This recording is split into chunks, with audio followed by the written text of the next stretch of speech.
अपनी ताकत दिखाने के हम पे बहुत सारे तरीके आते हैं। हमने ये ताकत जामा मस्जिद पे भी दिखाई है, हमने ये ताकत सतगुरु रविदास जी महाराज के जब गुरु घर टूटा उसमें भी दिखाई है, हमने ये आदत अभी 21 तारीख को भी दिखाई थी, और अगर दोबारा दिल्ली उस ताकत को देखना चाहती है देंगे एक नौकरी लेने के लिए। ये भाई आप लोगों पे प्राचा साहब जिम्मेदारी है, मैं इसके पूरे तथ्य आपको दूंगी कि किस तरीके से महिलाओं को मेंटली और सेक्सुअली एक्सप्लॉइट करके यहाँ पे नौकरियां दी जा रही हैं। तो मैं चाहती हूँ, लूट लिया इन लोगों ने आपका। ये लोग जैसे प्राचा साहब ने बताया, आपके गरीब बच्चों की, गरीब लोगों की 25,000 नौकरियां खा के बैठे सिर्फ और सिर्फ इस विश्वविद्यालय में। और अभी आरएसएस के लोग धड़ाधड़ भर्तियां करके 3,000 से ऊपर अपने लोगों को हर दिन इस यूनिवर्सिटी में आरएसएस की शाखाएं लग रही हैं। जिस जगह हम प्रोटेस्ट करते हैं ठीक 10 कदम दूर आरएसएस की शाखा लगती है। और 10-10 साल से पढ़ाते लोग दिल्ली विश्वविद्यालय में इन्होंने निकाल दिया क्योंकि उनका कोई माई बाप नहीं था इंटरव्यू में बैठा हुआ, उनके पास पैसे नहीं थे देने के लिए कि ये पुलिस को यहाँ से बाहर किया जाए। संवैधानिक तरीके से प्रोटेस्ट हो रहा हो और संविधान को आगे रख के उसकी पालना करके मान रहे हो तो ये रास्ता खुद खाली करेंगे। एसएचओ साहब, डीसीपी, एसीपी सब जाके वाइस चांसलर को बाहर लाएंगे और बताएंगे एक अपराधी को किस। मैंने इसको मना किया, मैंने मना किया कि मैं घोषणा नहीं करूंगा वरना यूनिवर्सिटी की हो जाएगी छुट्टी और धारा लग जाएगी 144 और दिल्ली में मना हो जाएगा कि भाई कुछ नहीं करना। अभी तो सिर्फ ये बताने के लिए है कि इसको देखो, असल लड़ाई उसी ने, रितु ने कहा कि मेरे पे जानकारी है कि अपमानित होके सौदा करके बहन बेटियां यहाँ नौकरी करना चाहती, इस व्यवस्था को हम लोग डायनामाइट लगा के उड़ा देंगे। अगर किसका दिमाग खराब हो गया है कतरा चुका के वो करके दिखाएंगे, उसको पीछे नहीं जाने देंगे, मेरा वादा वचन है। आज जेल जाना पड़े, मुकदमे लग जाए, गोली चल जाए, लाठियां चल जाए, कुछ भी हो जाए, सरफरोशी की तमन्ना अब हमारे दिल में है, देखना है जोर कितना बाजुए का दिल में है, और वक्त आने से बता देंगे तुझे आसमां हम अभी से। यहाँ पर आप देख सकते हैं काफ़ी बड़ी तादाद में जो है लोग हैं और लोग मौजूद हैं। डॉक्टर रितु के समर्थन में लोग आए हुए हैं और यहाँ पर आप देख सकते हैं चंद्रशेखर आज़ाद भी यहाँ पर आ चुके हैं। हमारी आवाज़ कभी नहीं छीन सकते। ये जो लड़ाई है और हम जो अम्बेडकरवादी हैं, कोई भी काम ऐसा नहीं करते जो कानून के दायरे से बाहर हो।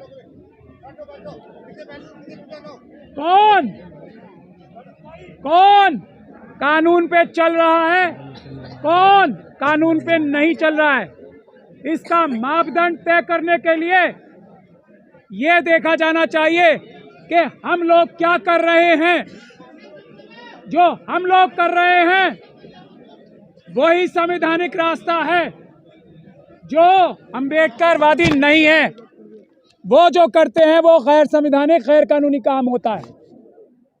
आज जो हमारी मांगे हैं क्या है, वो 25,000 से ज्यादा बैकलॉग को देना हमारे बहुजनों के टीचर्स को। दिल्ली में, सिर्फ दिल्ली यूनिवर्सिटी में ये जो डॉक्टर रितु है ना, ये इस चीज की लड़ाई लड़ रही है, अपनी एक नौकरी की नहीं लड़ रही। जय भीम। इन्हें दुनिया की किसी भी यूनिवर्सिटी में नौकरी मिल सकती है और सविता रॉय जिन्होंने इसको बाहर निकाला है उन्हें सिर्फ किसी जेल में जगह मिल सकती है क्योंकि वो क्रिमिनल हैं। चाहे प्रोफेसर लक्ष्मण यादव हो, चाहे हमारा छोटा भाई रोहित रहमुल्ला जो टॉपर था वो इनसे कहीं ज्यादा अच्छे हैं जो लोग कब्जा करके बैठे हैं। तो ये 25,000 नौकरियां जिन्होंने चुराई हैं, लूटी हैं, डकैती मारी है, वो कानून तोड़ रहे हैं या जो चोरी की है उसको पकड़वाने वाले कानून तोड़ रहे हैं, ये बात है पहली। तो हम लोग वो चोरी पकड़वाने का काम कर रहे हैं। जय भीम बोलो भाई, जय भीम। एक दूसरा जो एनएफएस है ना, सिर्फ दिल्ली यूनिवर्सिटी में नहीं है, ये 25,000 सिर्फ दिल्ली यूनिवर्सिटी का है जिसकी डॉक्टर रितु लड़ाई लड़ रही है। और ये लड़ाई पूरे देश में ले जानी है। इसके लिए हर एक अम्बेडकरवादी लड़ रहा है, अपने अपने तरीके से लड़ रहा है। लेकिन जो डॉक्टर रितु के आंदोलन ने एक काम किया है, सबकी लड़ाई को जो अलग अलग थी उसको एक करने का काम किया। यह सबसे बड़ी कामयाबी है हमारी। दूसरा, एनएफएस, जो एनएफएस करते हैं चोर बेईमान डकैत वो हैं। हम एनएफएस को खत्म कराने का काम कर रहे हैं, तो हम कानून का पालन कर रहे हैं वो। तीसरा, हर एक यूनिवर्सिटी में 25% कम से कम एजुकेशन फ्री होनी चाहिए, क्योंकि भारत का संविधान वो कहता है, हमारे देश के बजट ये कहते हैं। और उसकी संख्या, जिसकी जितनी संख्या भारी उसकी उतनी हिस्सेदारी हर एक समाजों को उस 25% में कम से कम हिस्सा मिलना चाहिए। ना सिर्फ पढ़ाई का खर्चा, रहने सहने खाने पीने का खर्चा, ये 3 मांगे हैं हमारी। ये सब चोरियां हैं जो हम पकड़ रहे हैं, जो आज़ादी के बाद से सब चुराई गई। हम लोग जो यहाँ मौजूद हैं आज, ये बात साफ हो गई ना, हम लॉ अबेडिंग सिटीजन्स हैं और चोर वो हैं जो तालों में बैठे हैं। तो हम लोग यहाँ आए हैं, उससे पहले कितनी बार आए, कभी कुछ कानून तोड़ा गया? नहीं। हमारी आज की मांग क्या है? पहली, कि हम सबको वाइस चांसलर साहब के ऑफिस में जाने दिया जाए। हम पीसफुल लोग हैं, हम सिर्फ पूरी दुनिया के सामने, ईमानदार पत्रकारों के सामने पूरी दुनिया को दिखाएंगे कि ये वाइस चांसलर, ये प्रॉक्टर, ये रजिस्ट्रार और यहाँ के प्रिंसिपल चोर हैं, बेईमान हैं, लुच्चे हैं, लफंगे। हम कानून नहीं तोड़ेंगे, ये पुलिस भी जानती है और ये वो भी जानते हैं, लेकिन हमारा सामना करने को तैयार नहीं है। तो पहली हमारी मांग ये है कि हमें वाइस चांसलर साहब के पास सब लोगों को ले जाया जाए। हम इसी तरीके से शांतिपूर्ण ढंग से जमीन पे बैठ के उनसे बात करेंगे और पूरी दुनिया को दिखाएंगे क्या चोरी और डकैती कर रहे हैं लोग। कोई गलत बात है इसमें बता दो। बिल्कुल सही। दूसरी, आपने कभी यूनिवर्सिटी में धारा 144 लगती देखी है? नेवर।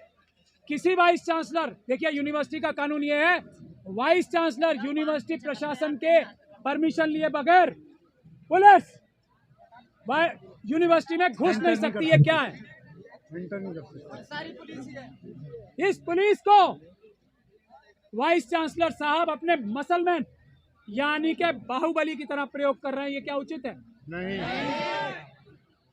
क्योंकि पुलिस किसी भी यूनिवर्सिटी में घुस ही नहीं सकती जब तक के यूनिवर्सिटी का प्रशासन उन्हें बुलाए नहीं।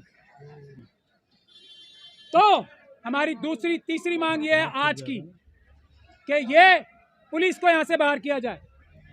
कोई जरूरत नहीं है, हम लॉ एंड ऑर्डर बनाने वाले हैं, तोड़ने वाले नहीं। जय भीम। और ये जो ताले आपने किसी यूनिवर्सिटी में दुनिया में ताले लगे देखे? ये ताले लगाने का काम जो है ये अपराध है। चौथी बात, स्पीकर पे फोन करो। जहां पर 145 दिन तक शांतिपूर्ण प्रदर्शन हुआ था, बताइए, पीछे से सिट इन हुआ था, मेरी बात करो। वहां दोबारा लगेगा। कर दो ना, मैं डॉक्टर रितु बोल रही हूं। जब तक ये बताइए, ये कोई गलत काम है? हम लोग 145 दिन तक वहाँ बैठे थे, हम साथ हैं। वहाँ कोई लॉ एंड ऑर्डर की प्रॉब्लम हुई? हम पे पत्थर फेंके गए, हमारे डॉक्टर रितु को बदमाशों द्वारा उठवा लिया गया, धमकियां दिलवाई गई, प्रॉक्टर ने हमले कराए, वाइस चांसलर ने हमले कराए, फिर भी हमने क्या वायलेंस किया? जवाब तक नहीं दिया, चुपचाप हम हर जुल्म सहते रहे। तो ये हमारा आंदोलन वहीं से चलेगा, दुनिया की कोई ताकत रोक नहीं सकती, दिन रात चलेगा।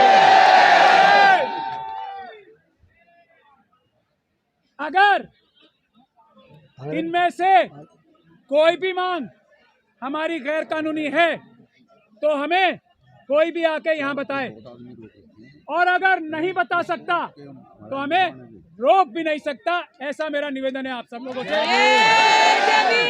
लेकिन एक गुजारिश है, आप लोग तो कभी हिंसा कर ही नहीं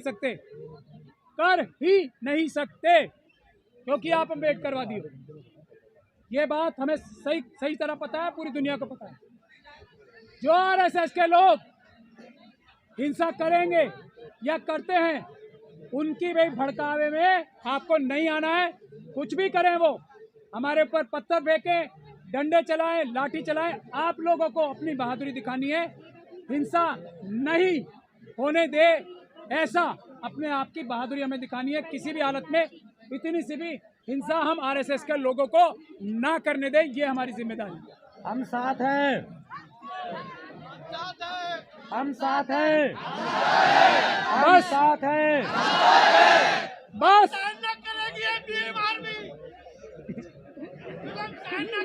बहुत अच्छे। नहीं करेंगे, नहीं करेंगे। बाबा साहब ने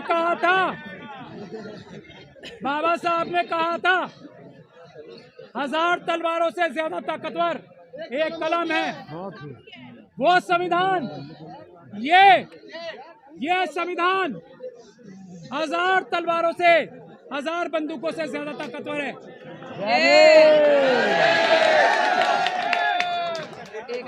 बस मुझे यही निवेदन करना था। आप डॉक्टर ऋतु को सुने, और पुलिस के लोगों से मेरा आग्रह है, अगर पुलिस के कर्मचारी हमें सुन रहे हो तो जो प्रोटेस्ट में शामिल होने वाले साथी आ रहे हैं उनको रोका ना जाए। मैं जाऊं क्या? उनको इसलिए ना रोका जाए क्योंकि हम वीडियो कॉल करा पुलिस सरकार के लोगों की चालों से अवगत हैं। मैं पुनः आग्रह करूंगा, हमारा जो आज का प्रोटेस्ट है पूर्ण रूप से संवैधानिक है और संविधान को मानने वाले लोग हैं, लेकिन जानबूझ के हमारे साथियों को रोक के इस तरह का माहौल बनाने का अगर पुलिस प्रयास करेगी तो ये अच्छा नहीं है। इसलिए मेरी पुलिस के साथियों से आग्रह है कि चारों गेटों से जो भी हमारे साथी आना चाहते हैं, वहां हमारी बहनें भी हैं। ऐसी भी खबर मिल रही है कि उन बहनों से बदतमीजी हो रही है, ये हम स्वीकार नहीं करेंगे। इसलिए मेरा आग्रह है कि उन बच्चों को आने दिया जाए, उनको रोका ना जाए। अब मैं आग्रह करूंगा हमारी नेता छोटी बहन ऋतु से कि वो अपनी बात रखें। जय भीम, जय जय जय जय जय भीम।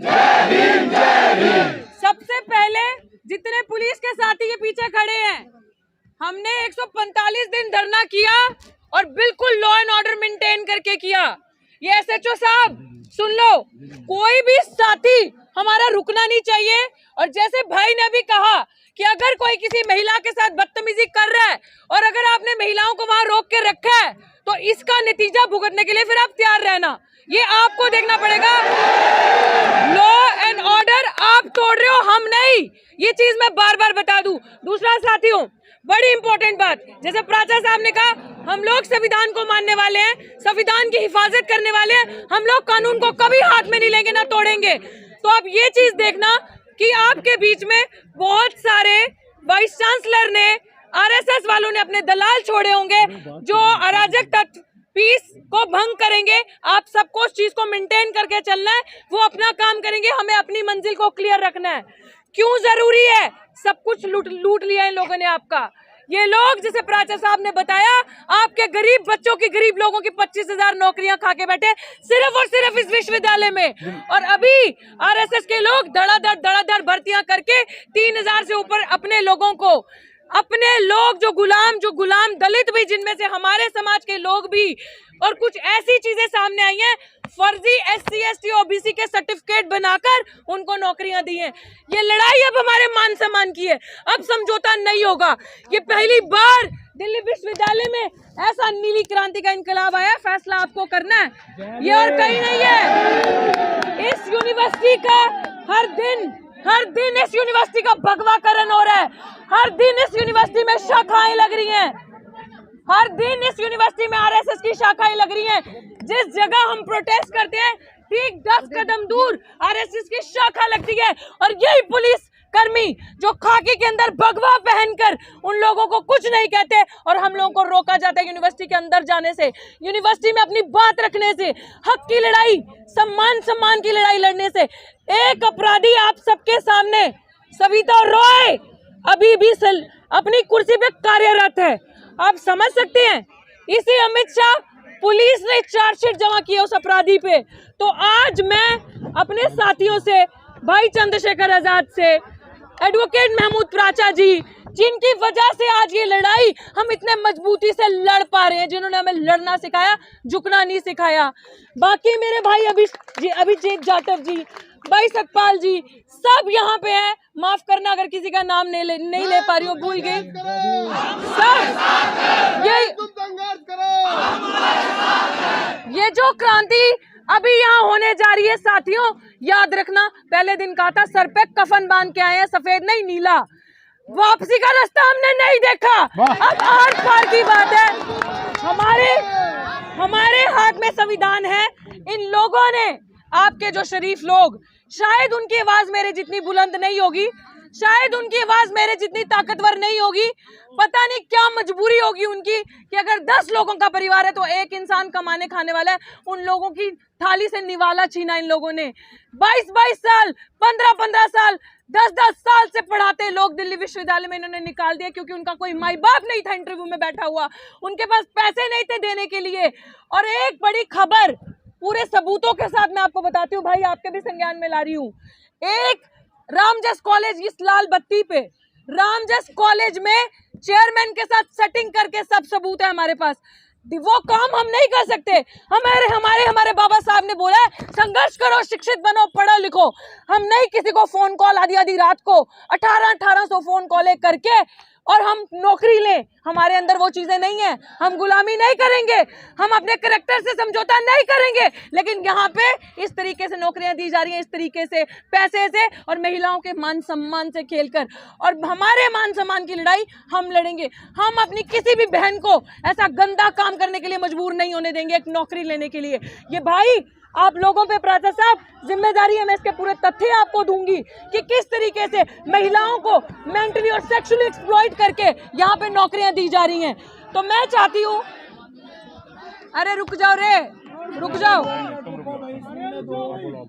थोड़ी देर रुक जाओ। ये नहीं ये चीज आपको समझने की जरूरत है कि आपकी बहन बेटी की जहां बात आती है उसके ऊपर हम कुछ नहीं समझेंगे, क्योंकि बाबा साहब ने एक ही चीज कही थी कि मैं उस समाज की तरक्की तब समझूंगा उस समाज की महिलाओं ने कितनी तरक्की की है। और आज अगर महिलाओं ने ये बेड़ा उठाया है तो मैं कहती हूँ कि मजबूरी है सबकी, जितने भी हमारे समाज के पुरुष हैं, भाई हैं, कि साथ कंधे से कंधा मिला के आगे आकर देना है। और आज जब तक वाइस चांसलर को यही पुलिस वाले बाहर नहीं लेकर आते, और ये पुलिस का फर्ज बनता है कि जहां पे संवैधानिक तरीके से प्रोटेस्ट हो रहा हो और संविधान को आगे रख के उसकी पालना करके मान रहे हो, तो ये रास्ता खुद खाली करेंगे।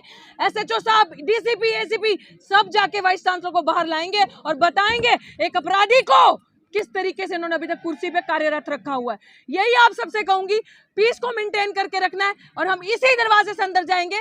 4 नंबर गेट पे बंद ताले, भाई ताले बंद है हमारे लिए, प्राचा साहब ताले बंद है वहां पे हमारे लिए, समझ लीजिए आप। वो ताले हमें देख के बंद होते हैं। जब साथी आशुतोष या मेरे जैसे लोग जब वहां पहुंचते हैं विश्वविद्यालयों में तो वो ताले लगा दिए जाते हैं। मतलब हम नहीं जा सकते अंदर विश्वविद्यालयों की ये हालत है दलित आदिवासी की। अगर मैं दलाल बन जाऊं, मैं गुलाम बन जाऊं, अपनी आवाज बंद कर दूं तो 1 मिनट में सब कुछ मेरे लिए भी आ जाएगा। लेकिन समझौता नहीं चाहिए। तुम नहीं खरीद सकते पैसे से मुझे कि 1 लाख की नौकरी का लालच दोगे। नौकरी नहीं, न्याय चाहिए। नौकरी नहीं, न्याय चाहिए। और इनकी औकात क्या है हमें नौकरी देने की? ये लोग हमें NFS करते हैं, नॉट फाउंड सूटेबल। खुद उस कुर्सी पे बैठने के लायक नहीं है ये, अगर इनका कोई गॉडफादर ना हो इंटरव्यू में। तो हम सब इस लड़ाई को मजबूती से मिलकर लड़ेंगे। और अभी जैसे मंच, सम्मानित मंच से आपको आदेश आएगा, उस आदेश की आपको पालना करनी है और आपके लीडर्स आगे रहेंगे और हम सब उन्हें फॉलो करेंगे, इवन इंक्लूडिंग मी। हम सब उन्हें फॉलो करके अंदर जाएंगे। करो, मैं तो इससे कहूंगा, सार्वजनिक रूप से कहूंगा कि ऐसी धारदार आवाज को पार्लियामेंट में होना चाहिए। जो बात वो सड़क से इतनी मजबूरी उठा सकते अगर पार्लियामेंट में होगी तो शायद जवाब देना मोदी जी को भी और उनके चमचों को भी भारी पड़ जाएगा, ऐसा मुझे लगता है। मैं उनकी हर बात से सहमत हूँ, हर मांग से सहमत हूँ। इनकी एक बात से असहमत हूँ। इन्होंने कहा कि हम जमीन पे बैठ के उनसे बात करेंगे। हम नहीं बैठेंगे जमीन पे, हम बैठेंगे कुर्सी पे। वो बैठेंगे पे बैठने का अधिकार इस संविधान ने हमें दिया है, क्योंकि ये वकील है, अनुशासित है, इसलिए हमें कोशिश करते हैं कि हमारे आंदोलन को कोई परेशानी ना हो। ये सच है, आंदोलन को कुचलने के लिए सरकार तरह तरह के हथकंडे अपनाएगी, लेकिन याद रखो ये भी रोटी खाते हैं, हम भी रोटी खाते हैं। हम किसी भी कीमत पे अपने आंदोलन को पीछे हटने नहीं देंगे। दूसरी बात,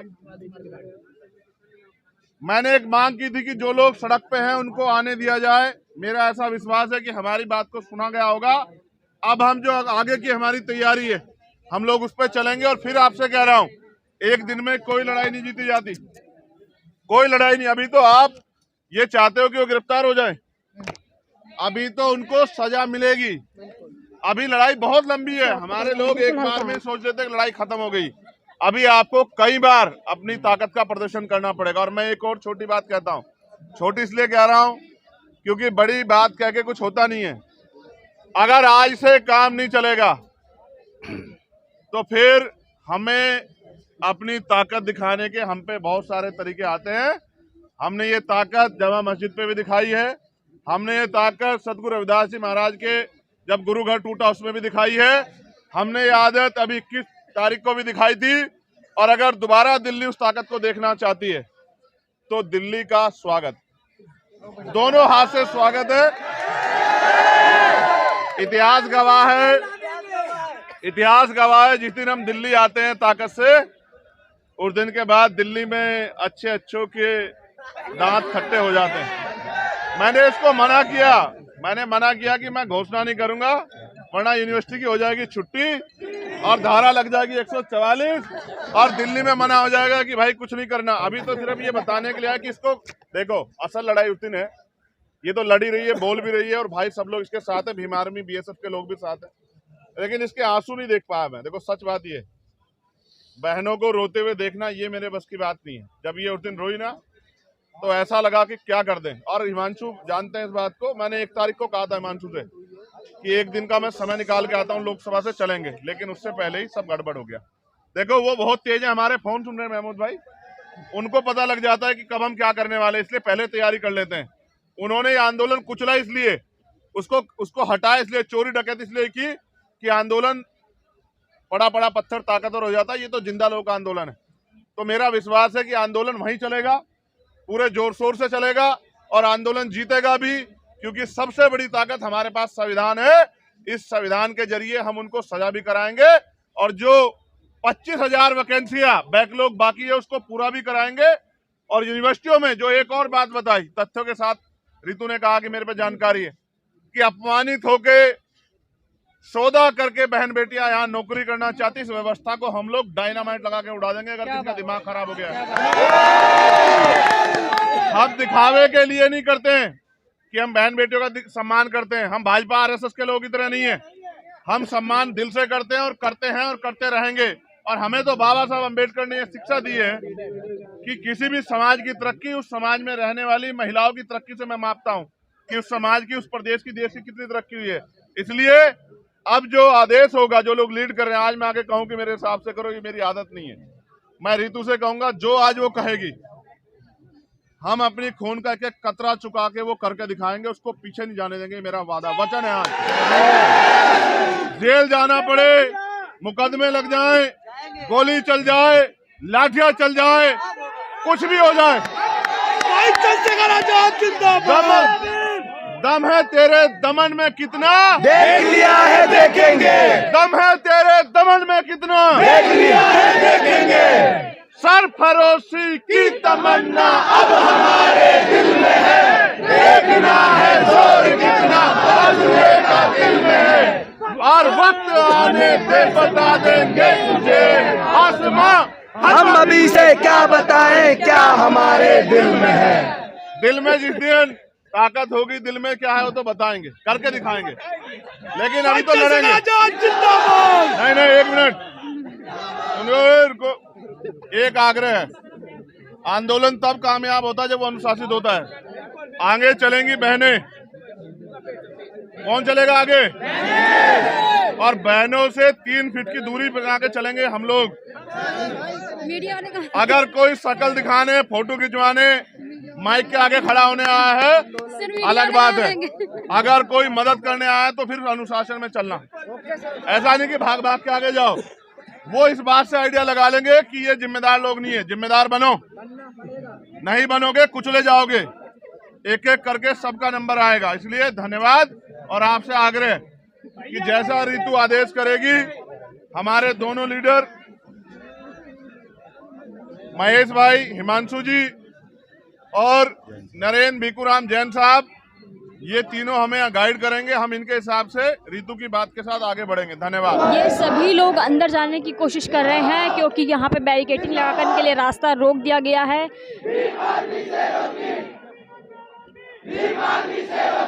खबरों में बने रहने के लिए फोरम 4 को सब्सक्राइब करें और नोटिफिकेशन पाने के लिए बेल आइकन दबाएं।